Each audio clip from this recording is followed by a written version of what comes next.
Hi, I'm Susan Fitzell. I often have teachers say to me, Susan, we can't get our students motivated. Even if we use all these wonderful strategies in the classroom, some of them just don't want to do anything. They don't want to work. Well, here's something to think about. Maybe a different way to look at this problem.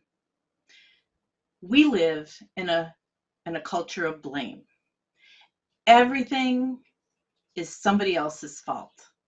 This idea is reinforced by television, the media, what we see in the news, frivolous lawsuits, high insurance rates. Everything is somebody else's fault. And one of the things that kids struggle with is taking ownership for their own behavior. Why is this a problem, especially in regards to motivation? Because if I don't believe that I am responsible for my own behavior, then I can't change it.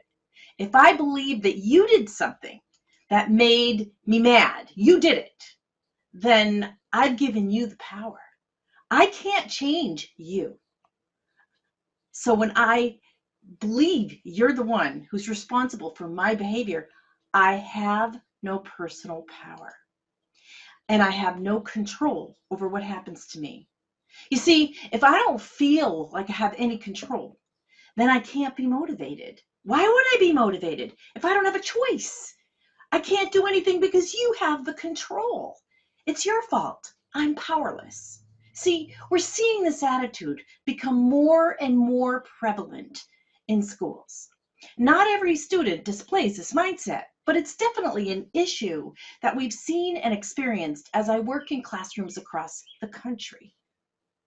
See, you can motivate your students by helping them to understand the power of owning their behavior.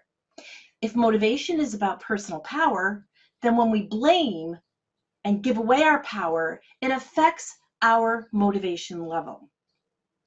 You see, I believe that motivation is about personal power because I have to believe that I have the power to make choices that help me to succeed in life.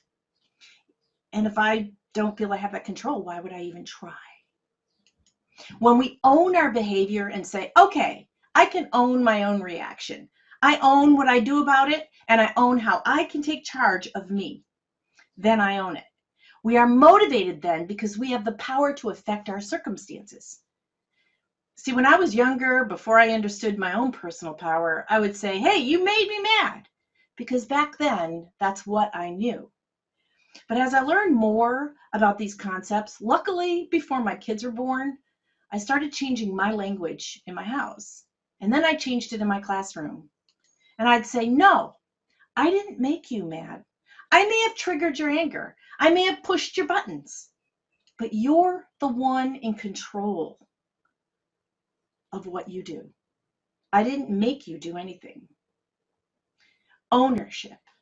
Ownership is key in getting people to realize, children, adults, humans, to realize that if we own it, it's ours. We have the power to do something about it. We have the personal power. And if I have personal power, then I can be more motivated because I know I can change my life, change my destiny, and be everything that I can be. Something for you to think about.